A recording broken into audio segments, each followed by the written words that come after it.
It would be great to know, in your words, what you believe social justice is. What I believe social justice is. Yeah, maybe social justice is the active practice of removing injustice from society.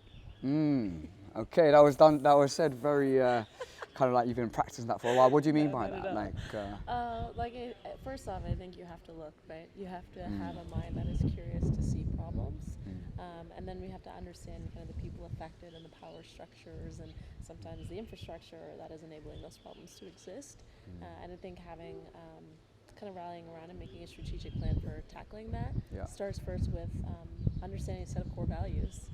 And when those values are misaligned is where I think injustice comes into place. So if we can align on a value of like all men are created equal, everyone should have internet as a basic right, if we can agree on those values, then we can work to set the world and all the systems and power structures in a way that enables that to happen. And that's not what the world looks like today. Why do you think that is? It's what I said. I don't think a lot of people are looking. I think we've heard the buzzword privilege quite a lot. And one of the things that comes with privilege is ignorance. Okay. And sometimes it's a choice, and sometimes it's just you don't know the world outside of your own space. When I was a kid, I lost my hair, most of my hair, to a relaxer, which is like a chemical process for straightening your hair. And the desire to even get a perm in the first place came out of being a little child model, having kind of society's standard of beauty projected onto me, and just missing that mark through my weight, through my skin color, and through the texture of my hair primarily. And there's not a lot of things that you can change quickly, like you can your hair. But for me, when I lost my hair, I felt like I lost a core part of my personal value. I wasn't showing up. I wasn't getting that validation like we were talking about before. And it was devastating for me. So even if you don't have, I'll say, parents, I think any type of mentorship, even if it's with a peer that you admire, whose life is going in a direction that you can aspire to kind of use that either as someone to talk through your ideas with or finding another mentor to talk through your ideas with, but be constantly crafting what is your picture of yourself. Because earlier in my story, when I didn't have a picture of myself, I was building it off of pieces of what other people were telling me that it should be.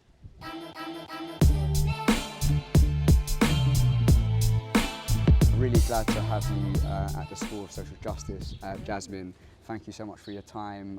You are a powerful woman who's achieved so many things, a great soul, a wonderful personality, somebody who I've learnt a lot from in the short space of time here in Bermuda, and just often the life of the party and someone who's really contributed so much to this community.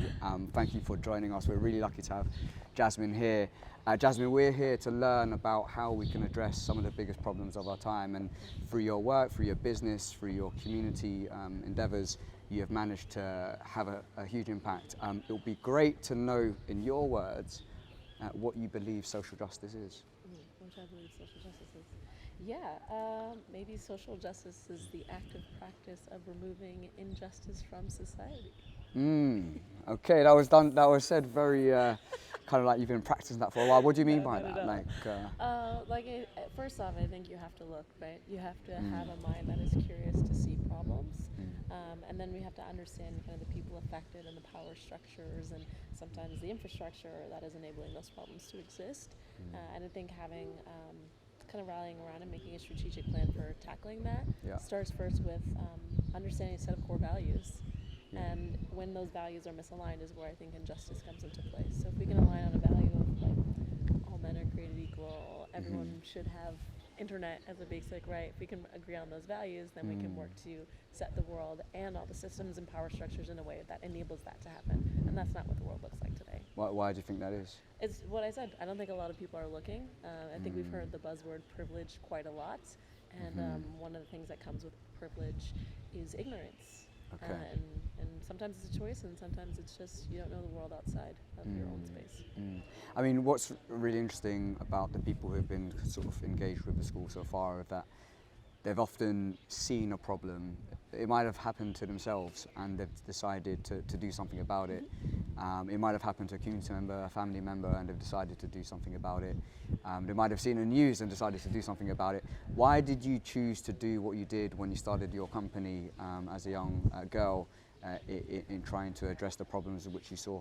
That's exactly right. I had a traumatic incident that happened to me. But I'll touch on both careers though, because Yeah. in addition to founding my own company in hair and beauty space, I also work in robotics. And well, let's start with the story about me. So when I was a kid, I lost my hair, most of my hair, to a relaxer, which is like a chemical Okay. process for straightening your hair. And the desire to even get a perm in the first place came out of being a little child model, having kind of society's standard of beauty projected onto me, and just missing that mark through my weight, through my skin color, and through the texture of my hair primarily. And there's not a lot of things that you can change quickly, like you can your hair. But for me, when I lost my hair, I felt like I lost a core part of my personal value. Okay. I wasn't showing up. I wasn't getting that validation like we were talking about before, and it was devastating for me. And so I How old are you around this time? I was 11 years old at So the time. 11-year-old, surrounded by all these influencers saying this is what beauty is. Exactly, And judges, you looked in the mirror and other you said, models, other moms, yeah. And I said, I'm not that anymore. So what is the point of me? But as a kid, I was always interested in math and science, and so I leaned into what did I know from watching PBS, public broadcasting. What I learned from watching all these science and experiment shows. I learned that you can put things together, you can have a hypothesis, get some data, and come to a conclusion. And I used that technique of the scientific method to come up with a product that would help me grow my hair back.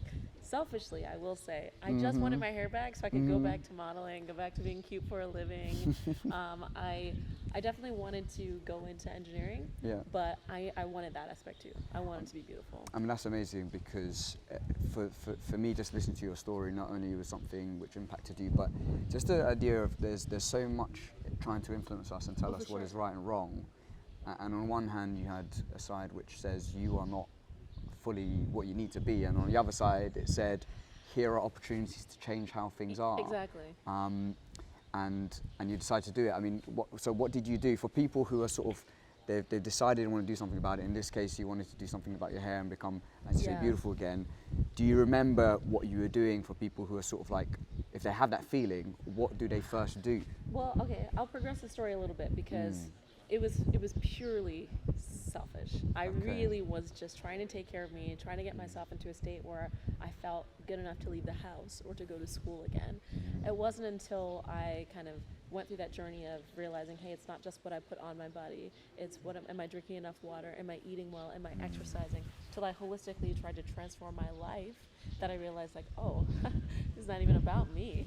Like, I'm not the problem here. Yes, I have to take care of myself, but I get to define what my value is. And that was your awakening in a way to one form of your way of doing things. For me, yeah. And then I spent a summer going to a business camp hosted by the Network for Teaching Entrepreneurship. Okay, how did you find out about that?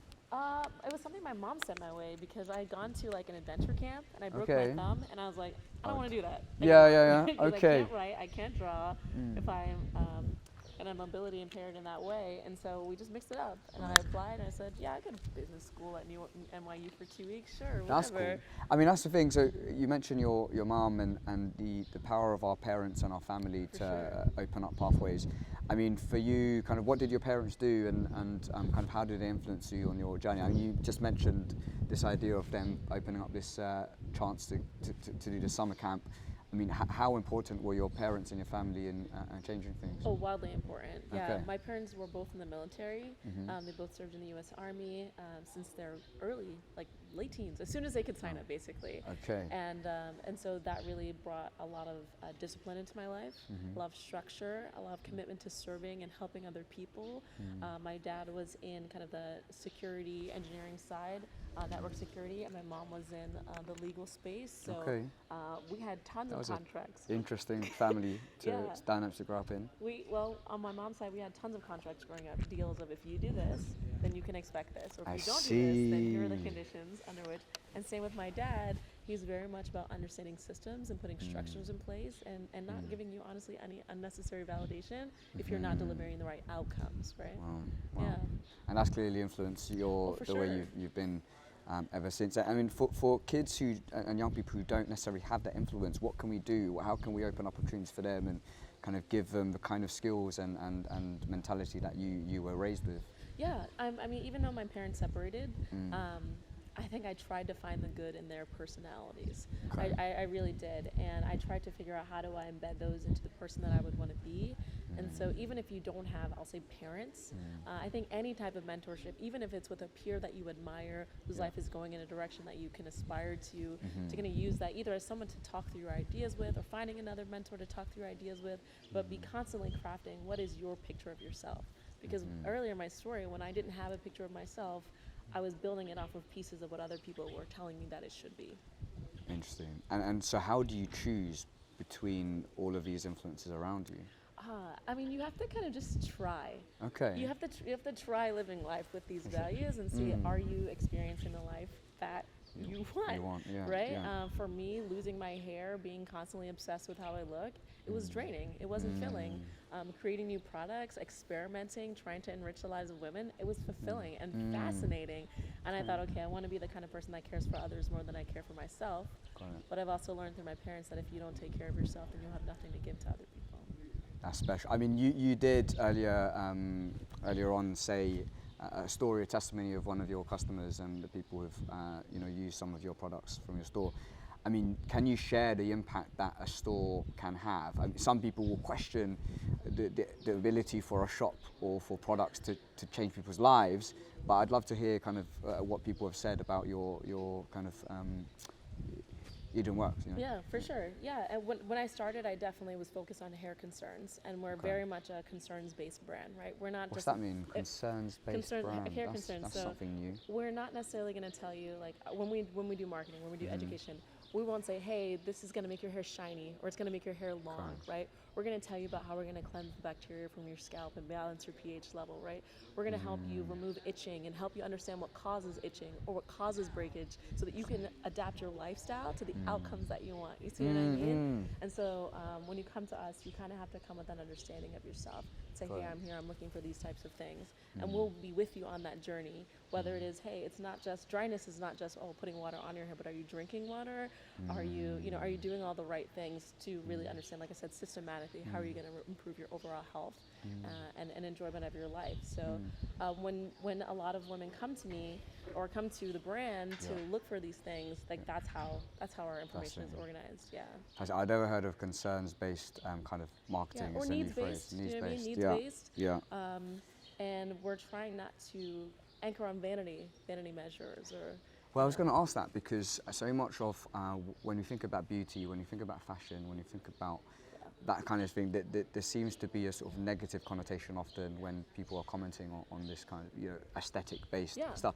But it really does matter to people's lives. I mean, no, I agree. What do you think? Like, why does beauty matter in improving society? I think it's important, and I think a lot of times, if I think like on the extreme positive ends, that some of the most healthy things should be praised, should be elevated, right? Like the shine of your hair is a sign that it's healthy, that you are adequately nourished, right? And you want that as we think about propagating our species. You want to look for people who seem like they're going to have a good run of things. Does my hair look alright? I also think beauty is an amazing opportunity for self-expression, right? So if you want red hair or blue hair, curly hair, straight hair, that is all within your freedom to do. But there are consequences to the decisions that we make in those ways that can be unhealthy. There are harmful ways to color your hair. There are harmful ways to lose weight, even if that is healthy for you. And then there are some people who might be over the standard weight that people would recognize as healthy, but who are perfectly fit in their own right.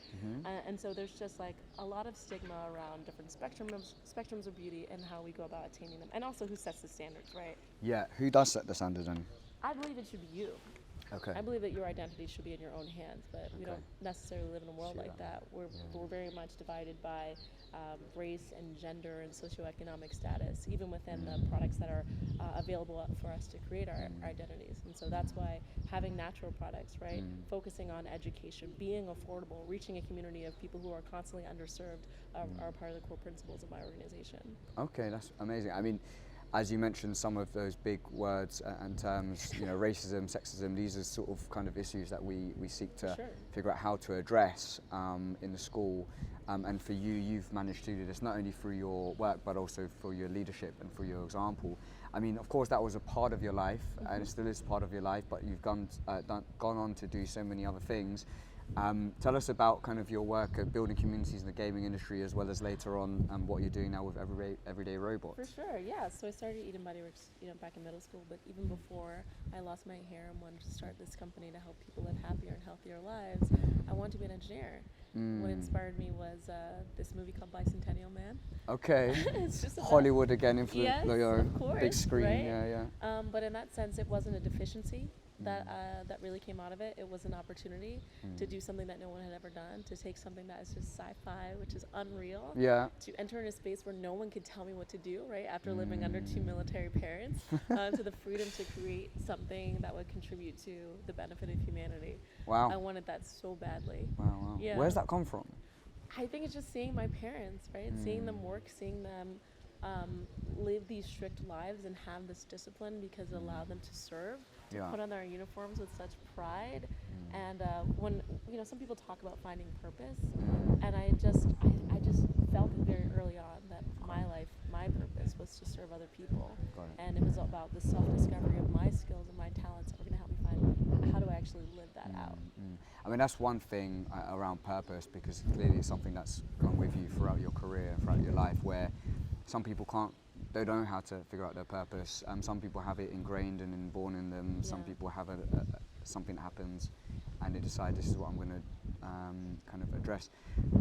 I mean, for people out there who are sort of like trying to figure out what they want to do with their life, many of the students are trying to figure out, do they become an investment banker? I don't know. Do they go into tech?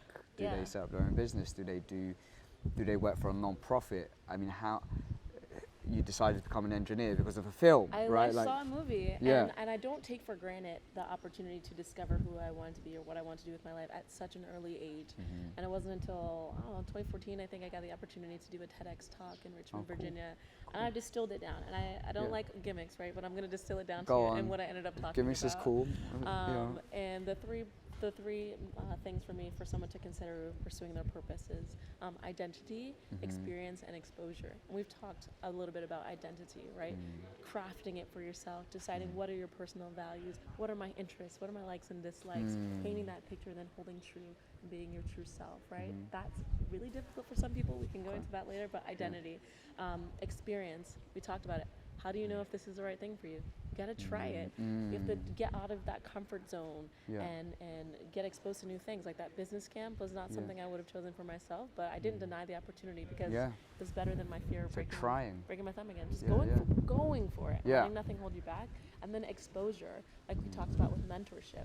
Are you seeing different lives, different perspectives, different values? Are you going to different places and being exposed to different ways of thinking? Because that exposure, and like we said with those traumatic events, can change the way you think, change the way you experience the world. And I think those three things together, when you know who you are, when you've tried some things, and when you've been exposed to just the vast amount of issues that there are in the world for you to apply your skill set to solve, then you'll have no problem finding a purpose, or at least something to do. I mean, that's going to be so helpful. That's not gimmicky at all. It's a great framework for people to kind of play around with. And to make their own, for sure. I mean, for you, like, that purpose, of course, was shown through your community work, also at Xbox. Gaming and the gaming industry, again, kind of similar to kind of the beauty world, is kind of seen as, some people might even say it's frivolous, but for me, gaming has been such a big part of my life since I was a kid, from playing Dragon Ball Z on like Game Boy to, just spending hours on Red Dead Redemption, and GTA, like all of these games, and they do have a massive impact on who you are because of the stories, the time you spend on them, the people you connect with, those memorable moments when I beat people on FIFA with an amazing goal from 30 yards out. Like, those are special moments in my life, like memorable moments. You saw when you were at Xbox a particular issue around community. Tell us a bit about that and kind of what role you played in trying to address that. For sure, I love that you brought up those moments. At Xbox, we call them magic moments.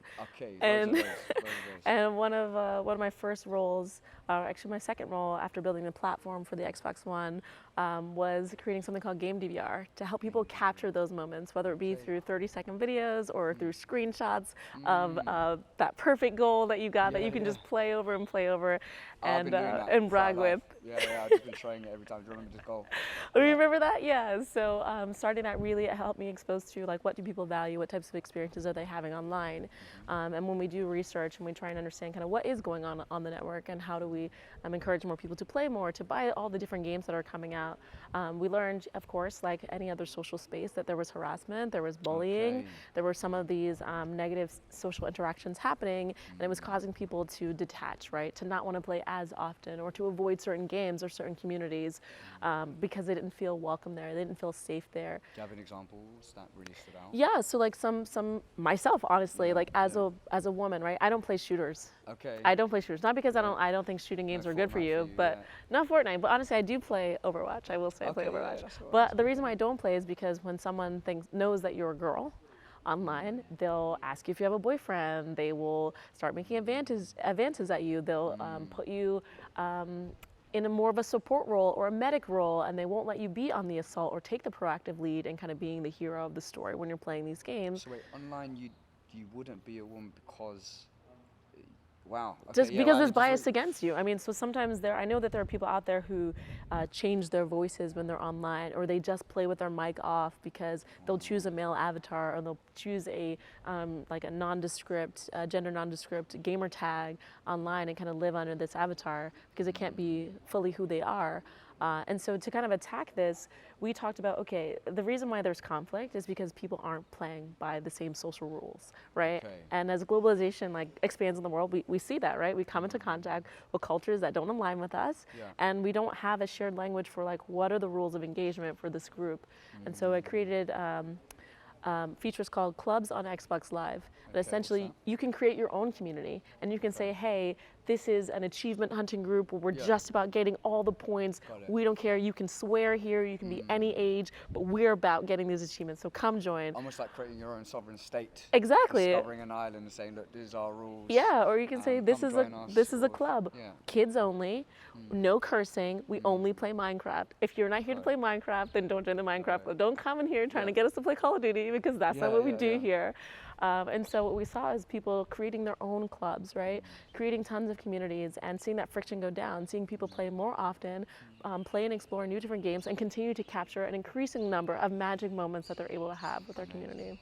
And so in a way it brought a safety, a sense of trust. For sure. Did it bring any sort of like exclusivity or sense of social exclusion for some people, or actually it meant people were more able to be themselves? Yeah, I mean, the goal was to find like-minded people. And the thing is, if you can't find a place for you, if there isn't one out there, then you can create it, right? So giving people that agency, instead of starting with, see, what we could have started with was, oh, here's a boys club, here's a girls club, here's a Call of Duty club. But instead, immediately we just started out with, make your own.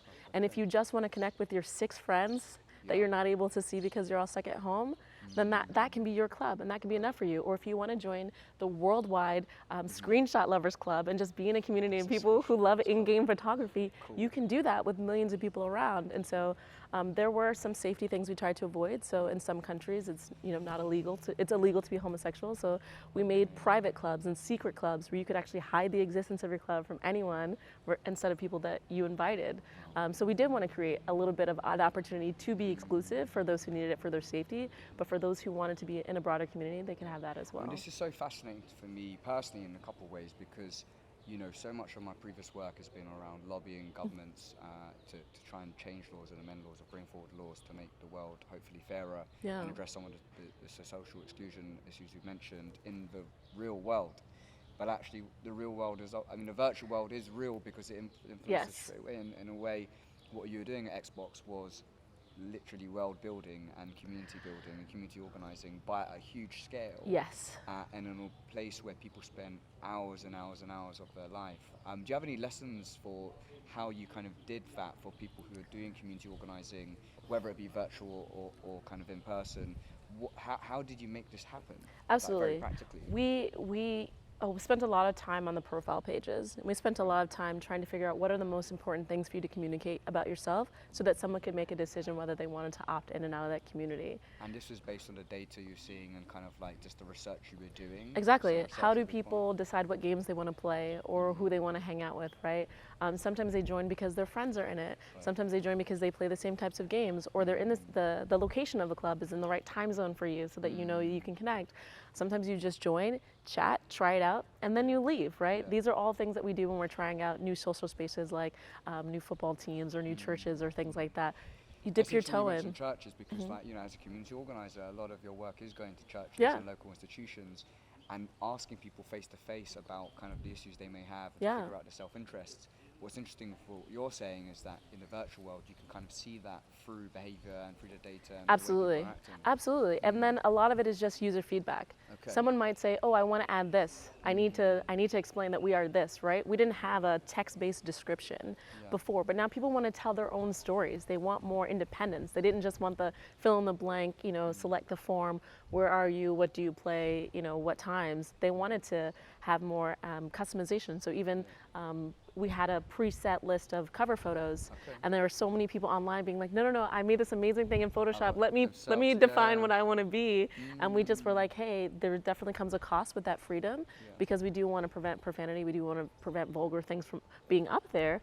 But we also want people to be able to express themselves. So it was really hard trying to be the broker of what is right and wrong, and creating. How did that feel? Because you literally are in the same way when you were being influenced by external Yeah. influences as a young girl. Now you are defining how people can be treated. Exactly. No, it's true. But you know, and That's hugely powerful. the thing about that is, like, even above what we were doing, right? There are governing bodies, right? Like even for games, there's the ESRB that determines, does this become What's an M the ESRB? rating? It's a games rating board, actually. I think yours is PGA in the UK. Yeah, or PEGI. PEGI is your PEGI ratings. Yeah, they kind of rate and they give a guidance and say like, hey, you know, this is more mature, this is more whatever. And even for content in the US, there are, you know, censors and things like that. And so essentially playing by an even higher authority's rules and inflicting that down, but trying to give as much freedom and flexibility. So maybe if you're a private or a secret club, you could have this customization to start, and we'll see what kind of abuse comes out of that system, and we can decide, can we trust this group or can we not trust an individual, and try and reduce the scope of any type of restrictions that needed to be placed. So in a way, there is still much need for good governance as well as civic action. I mean, throughout my sort of life and engagement with games, I've seen all the controversy around kind of whether or not we should even have GTA as a game, or when you talk about films, Blair Witch Project being banned, and we decide what can and should be not viewed. I mean, how has that worked? Have you worked with governments and civil society to make sure your work in business works? For sure, for sure. Obviously, you're just like, there's so many organizations that are out there, but like with governments, I think governance, there has to come compassion, right? There has to it has to be some understanding. These rules can't be blindly accepted, right? I do like to. Compassionate governance? Oh man, it's something that we need. Question. It's something that we need more of, right? Because I don't have children, but when I think about parenting, I think about parenting as compassionate governance, right? I want to set these boundaries on your life to keep you safe, but I also want to give you the freedom to explore and to become your own person. But if I wanted you to just be who I wanted you to be, I would just make you who I wanted you to be. I would say, you eat this way, you do these things, it doesn't matter why, it's because I say so, versus saying like, here's my intention in setting these guidelines, not rules, but these guidelines. And like my mother would say, here are the consequences of your actions that I'm in control of, and there are some that are even unforeseen that I want to make you aware of, but ultimately it's your choice as an individual. Or like, my family is a team. And as a team, we all pitch in, we all do chores. You're not just my servant because you're my child. We all want this household to be productive, to be healthy, and here's the role that you can play. Here's an opportunity. If you see more needs, you can fill them. If there are things that you don't want to do, let's negotiate and see how someone might be able to support you and carry your load through this tough season. But that is what a picture of compassionate governance seems like to me. I mean, you need to write a paper in this, do a lot more speech. I'm sure you probably have, given what we've discussed about your written work and your poetry. Yeah.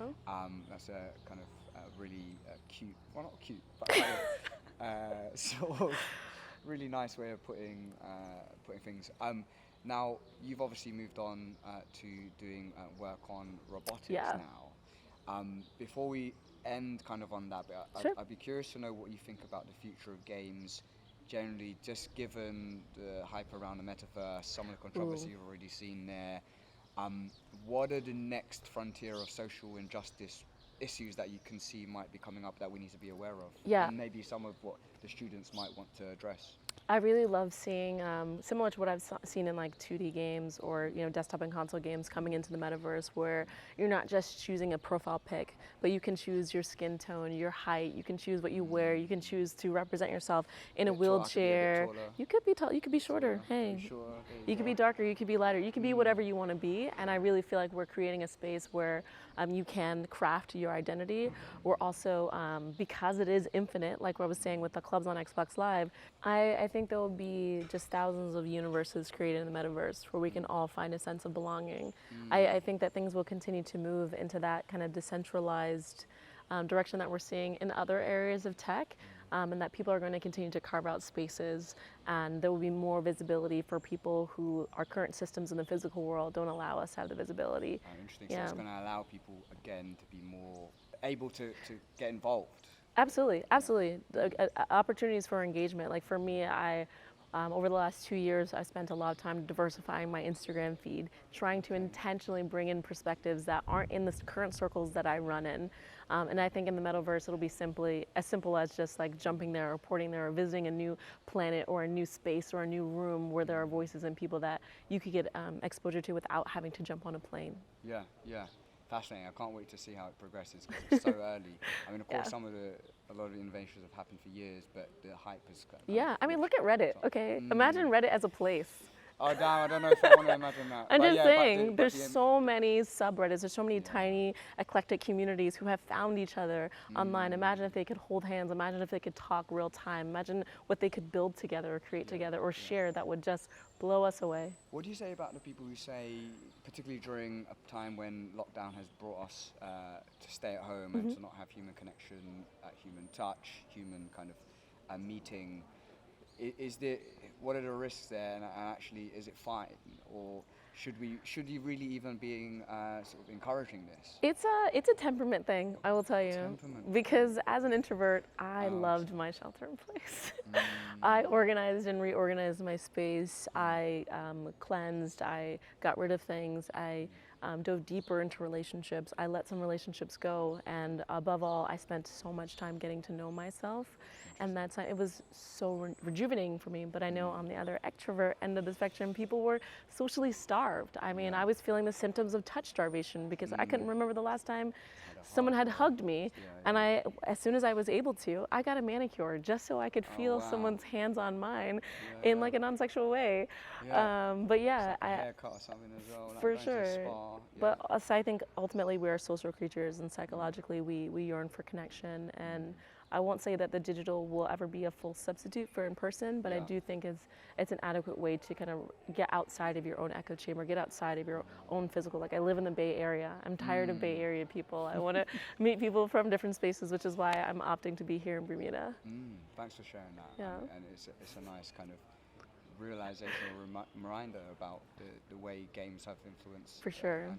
For sure. So many magic moments. Every game is a new world that I can jump into, new challenges, new puzzles, new characters, new music. Love music of games. I mean, that's curious. I'm curious about this though, because you kind of merge all these worlds together with your work in robotics. For sure. You know, machines in the real world for everyday purposes. I mean, tell us a bit about that, because for me, as somebody who did a history and politics degree, that's just mind-blowing. Absolutely, yeah. I think technology has always been a lot about productivity, about giving us time back so that we can do the things that we do best as humans, care for each other, support each other, give manicures, who knows. And so I love the idea of kind of bringing in devices to tackle our dull, dirty, dangerous problems, to free us of labor, and also sometimes in some cases with countries with aging populations to fulfill the labor that is necessary to maintain and run society when generations kind of age out of being in that working season of life. I think it's going to take a long time, but I'm really motivated to essentially build the future. I mean, that's a small ambition. No, I mean, that's huge. I mean, you mentioned your TEDx talk. I gave a TEDx talk on whether or not we should automate politicians. The idea that, you know, a lot of what a politician's role is to understand people's wants, desires, goals, and figure out how to create a fair society. Yeah. And so could you automate that? My decision in the end or conclusion was no, actually being a politician is much more than just data, kind of receiving data and then sort of spurting out a midway answer. But for people who are worried about becoming a robot, and this is a conversation which we've had ever since even just like the idea of a robot was there. For sure. I'm just curious because you work there now and you mentioned the word labor. Yeah. A lot of people fear kind of jobs being lost. What we've seen actually more recently is new jobs being created. Exactly. What are your views Yeah, on that? I think that jobs change over time, that the things that we want to spend our time doing changes over time. And I will say that, like, you know, not to speak on behalf of my team, but I am personally aware of the job transitions that will occur if we are successful in creating technology that can dive in and help share the load on some of the work that we're doing. But even in my own company, the value of partnerships and the value of kind of understanding how the world will change when you introduce a new technology, or even predicting that or projecting that, is going to be really helpful in governing with compassion, right? Yeah. So how might we cause a conversation between the Department of Labor and the Department of Education to say, hey, here are the future jobs we predict, and here's how we can either give support or stipends or even just encouragement for people to pursue this different type of education, to help them pursue things that might be done in a different way, or for people in their creative space to say, hey, if robots are going to do this piece, then I'm going to have more time to put this custom special touch on this handmade thing that I do, right? So I don't think creativity and craft will be diminished, but we do have to think about who will be the most affected, right? Low wage earners, women, people of color, and what might we do to invest in their communities decades before this technology is manifested, to make sure that we're not. How do we do that? What do you have a manifesto for how we prepare for some of the changes you're seeing on a day-to-day basis? Yeah, it's like I said, that exposure piece, right? Getting out there and seeing, right? When we go into spaces where we might want to introduce automation, we understand, like I said, the people and the systems that exist, and what alternatives for change, what opportunities for change might exist in that job role. So maybe they're not doing the work that the robot was doing, but maybe they're supporting or supervising or doing that, or doing some other thing that just wasn't being done. And creating that and crafting that for themselves, and having conversations with employers to reimagine. That's what we do. We don't just try and plug in our robot. Like, how can you reimagine the way that this activity is done all together, and what opportunities might that create? Yeah.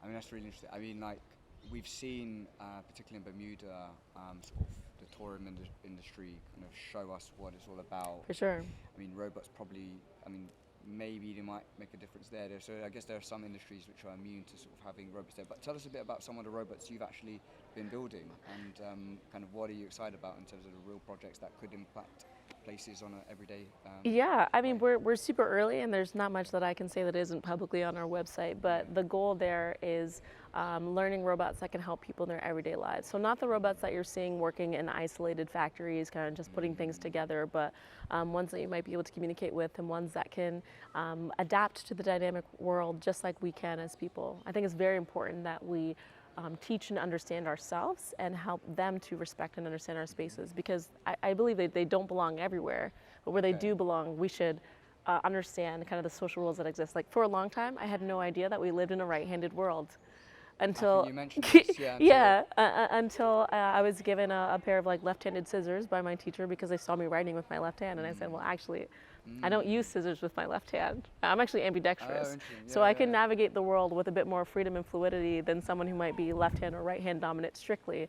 And when I see people with left hand with, you know, smudging on their hands because of the way that we at least write in English, or hearing stories of people who are forced to write with their right hand as a young child because being left-handed is looked down upon, I think about, okay, these are the structures that exist in the world, and how when we build robots, how might we introduce more accessible things, right? So for now, robots are on wheels, just like, and so you see a lot of things like in the U.S. it's the ADA, a disability compliance, which will bring ramps, which will bring elevators, which are great for people, but they're also great for robots. Okay, and I might say, hey, if you want this automation, if you want these robots who are, you know, wheeling around doing all your chores at late at night, then this will also make the space more accessible to differently abled humans as well. So creating infrastructure which allows for that coexistence of moving machines. And people, right. and kind of forcing that inclusion, honestly, because of the benefit that the tech is bringing you. And it's a trade-off, but I think that's how a lot of social change happens. Well, the film that influenced you so much is clearly slowly coming to fruition. Just to end, because I know time it has flown by. For sure. There's a couple of questions that I have, mainly about the lessons you've learned. Yeah. As a leader, somebody who started many things, but also has been a part of many organizations and leading teams, and as an innovator, what is something that someone's told you which has really stuck with you, which you think the students of School of Social Justice could kind of take with them as they go on this journey of trying to address big social problems? Yeah, well, as a person who's been through a lot of transitions in my life, through changing jobs or just different phases of my company, one thing that's really stuck with me is some advice that my mentor gave me, which was when you're in a period of transition, to make sure that you're running towards something and not away from something. Right? Ooh, so you might be in a tough situation where maybe you don't get along with your boss, right? Instead of saying, I just want to get away from this negative environment, can you craft a picture of the environment you feel like you would thrive in? And can you write down those principles? And as you seek and pursue another job opportunity, what questions can you ask to ensure that you're going to be stepping into somewhere that you're excited to be about, somewhere where it's doing work that is meaningful to you, instead of just running away from that bad situation? It's the same thing with relationships. You might be, leaving one partner because it wasn't a great fit for you, but how are you making sure that you're not going to step into your next relationship with those same qualities? Sure, that's really helpful and something which both of them I need to personally consider too. As we end, kind of lots of people are trying to learn. So, they're starting off at a base, they might have tried a few things, they might have failed at a few things. Failing is great. What is your way of learning? Like, do you have a kind of plan of how you learn? Do you write down what you want to do and achieve? Like, how do you practically do this stuff so they have a real practical tip? I do. I have a personal development plan. Okay. I have a career development plan. Wow. And I also have kind of philanthropic goals that I strive towards.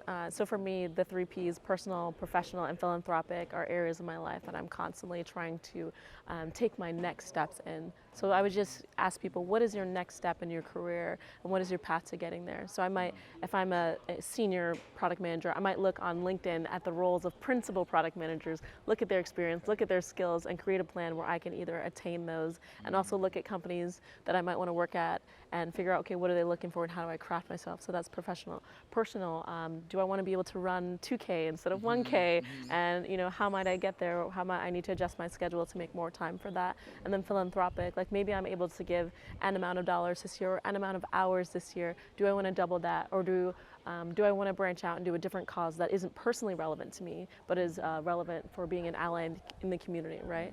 So plans, objectives, how often do you do this?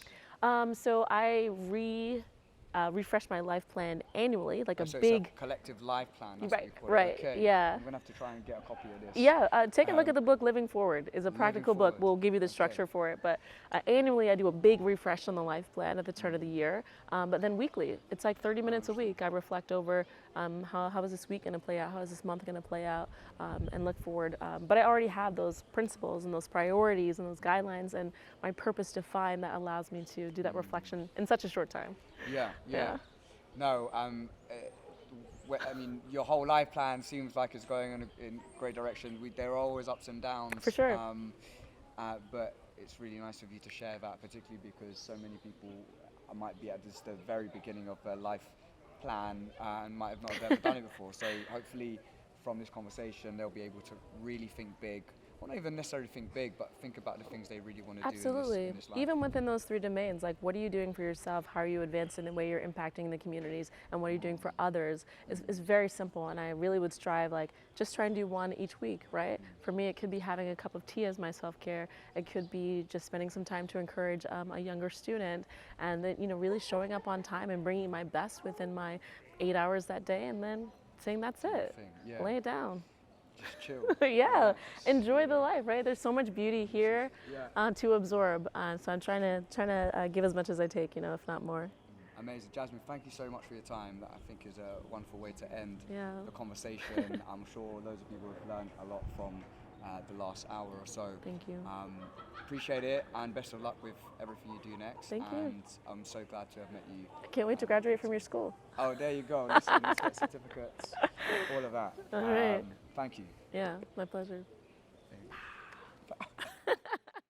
Thank you so much to all of you who have become monthly supporters of the School of Social Justice. Your monthly contributions make a huge difference and allow us to deliver content which is educational and teaches people how to make a difference. If you want to become a patron as well, it's really simple. All you got to do is go to the schoolofsocialjustice.com website, then click supporters, and choose how much you want to contribute, whether it be £20 a month, a £5 a month, or a £10 a month. Let's go with a £10 a month.